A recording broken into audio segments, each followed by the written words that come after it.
Okay, so it's a blast having you join us here today on Mindstock Talk, Chris. Now, you're pretty new on the scene as president and CEO of Pegasus Resources. And so we're really curious on how that happened. And we do know that it came from, I guess, the investors brought you in, and you're also a large shareholder yourself. But how did it happen? Well, I started investing in Pegasus Resources around 2020. And there was a few of us that were kind of a group and we all invested together. We really got excited in 2021 when Pegasus moved into the uranium sector. They picked up some really great properties, and most of those properties are actually still inside the company. So we got really excited in 2021, of course, again, when they got into uranium. But then kind of things just stopped happening with the company. They stopped in doing anything. Like, they weren't moving the projects forward. And as investors, especially us large investors who held a large percentage of the company, we got kind of tired of trying to work with the CEO at that time.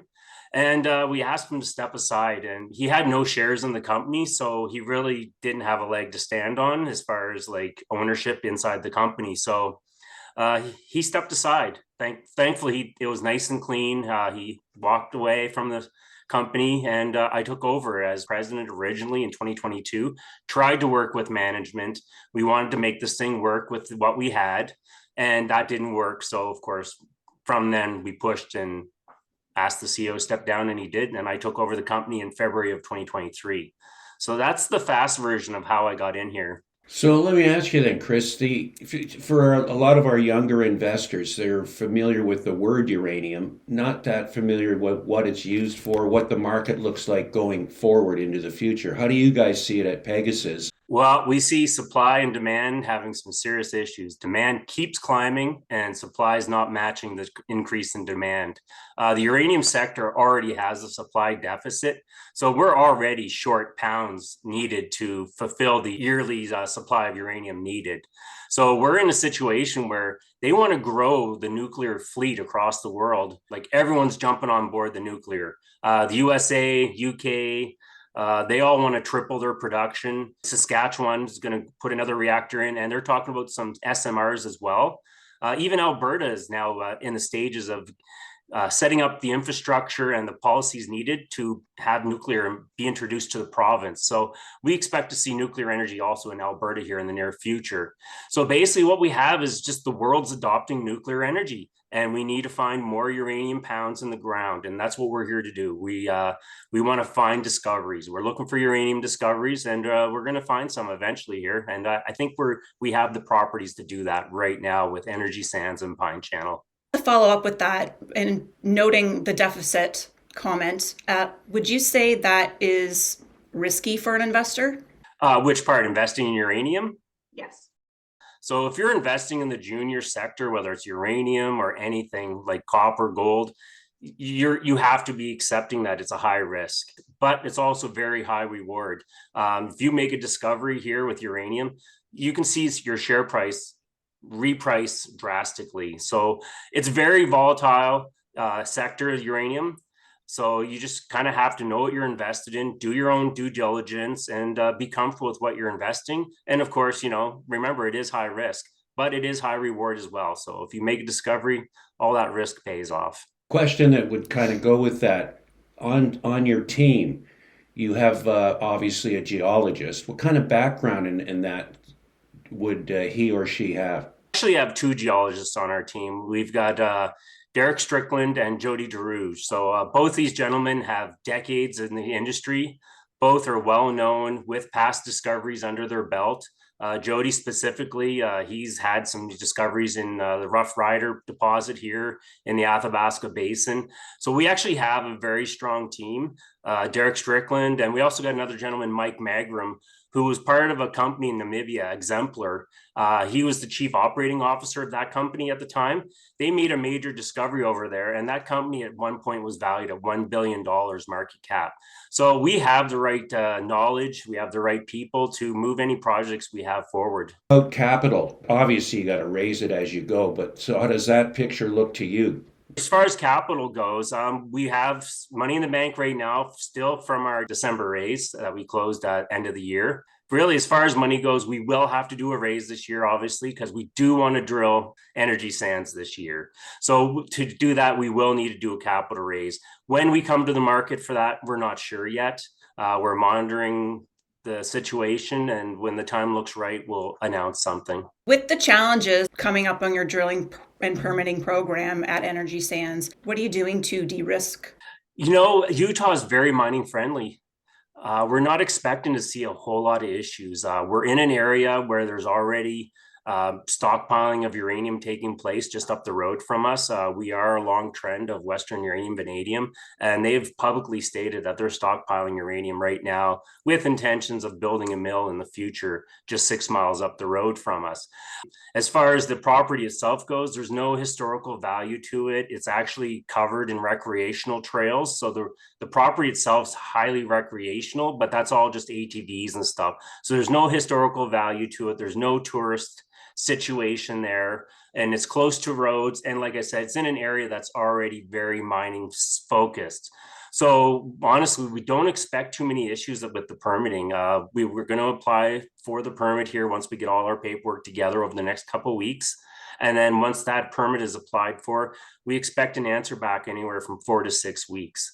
So it shouldn't take long. We will know by summer what the permitting situation is. But again, we're not expecting any hiccups at this point. Answered your questions. Yeah, you did. I had a whole bunch that kind of went with that. That's great, Chris. So, but that also suggests to me is that infrastructure in the area is good. Now, curiously, Robin and I, as you know, have a show coming called Mine Stalkers. And so we'd like to come into the area. One thing we like to do is off-road, four-wheel drive, that kind of thing. And you're telling me there's trails all over the place. So we're pretty interested in that. But how would you describe the infrastructure for you guys? Honestly, the infrastructure is great. When we did our ground program in January here with our mapping and sampling we did there, the guys pretty much spotted where we want to put our drill pads. So we have a really good idea where we can put our drilling pads in, and we have multiple places that we can do this. Again, back to what you were saying, the infrastructure here is great. Water is nearby. Electricity's just we're 2 miles off a main highway. So, and we have lots of secondary roads in the area. And again, back to the ATV trails and 4x4 trails across the property from recreational users, they've pretty much beaten in the trails for us. So we can just use the existing trails and, might have to clean up a few ridges or here and there and pretty things up to make the equipment get in smoothly. But overall, we think it's going to be pretty straightforward and again, solid infrastructure. That tells me that the Energy Sands project has a very interesting coming summer. How about the Athabasca place? We have our Pine Channel property, which was historically drilled by Denison Mines back in 1979 and 1980. So what we're going to do this summer up at Energy Sands is we're going to do a gravity survey is what our plan is right now. That's fully funded already. So we already have the capital available to do the gravity survey at Pine Channel. We'll get that done. And we do have a drill permit that is active up there. So we'll probably have to extend that drill permit. And our long-term plans is to drill that in 2025. So sometime in February, March, April of 2025, we want to get up there and really build off of what Denison Mines found with their drilling and the radon surveys and, of course, the gravity survey that we're going to do this summer. So we expect good things at Pine Channel. It looks like Pegasus is very well positioned moving forward. And so we thank you for sharing all that information. And as shareholders, it gives us confidence in how things are looking in the future. So thank you so much for joining us today. Thank you for having me on. It's a pleasure doing an interview with you guys. And I'm sure we'll do another one in the future here. And we'd also like to come and visit the properties, both of them. So I know that Utah, of which we've been a few times, how to get there, and then you can guide us around or have someone do that. But in the Athabasca area, last thing I just kind of wanted to know, what is it like in terms of getting to the property? So in the summertime, you have to get in by boat. You can drive up to a certain point, but then you got to do a boat. In the wintertime, though, what we have is ice roads in the area. So you'll be able to get into that area through the existing ice roads. And of course, once we go to drill up there, if we do the ice road, that'll be a little cheaper for us over helicopter supported. But take advantage of the ice roads and we should be able to just drive into our drill platforms and work from there. I'd be afraid of driving on ice road, especially with climate change right now. Once you get used to them, they're not too bad. I've driven on more than a few of them over my years. And the first few times, it's a little nerve-wracking with the sounds of the ice crackling and stuff underneath you. But it's really interesting when you're driving on the ice roads and there's like a foot of water on top of them. That's when it gets really fun. You're used to that because you've worked in the area before, correct? Other than uranium. I was in oil fields for for 21 years. So yeah, I was in the service side of the oil fields. So I spent a lot of time going to different sites across Alberta, BC.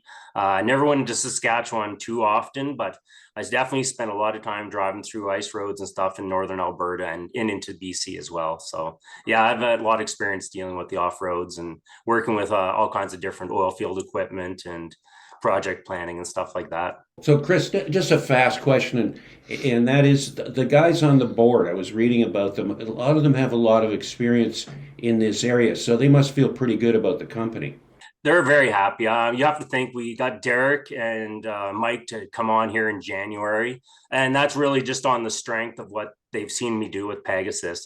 We came in here in February, we grabbed the reins, and we just went with it. And we're attracting attention.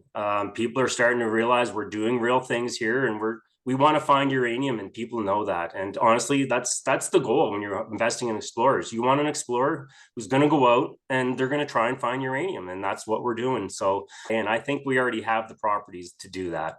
Hope to see you down in Utah for some filming too this summer. Seeking the inside track on Pegasus Resources? Look no further than minestalkers.com. Our cutting-edge search tool is not only designed to reveal hidden gems, but also provides real-time stock updates. Visit for the insights and stay for the gains. Seize the opportunity and explore the magic at minestalkers.com. Uncover new investment possibilities today. Don't forget to like, subscribe, and share this video. Let's get the word out there.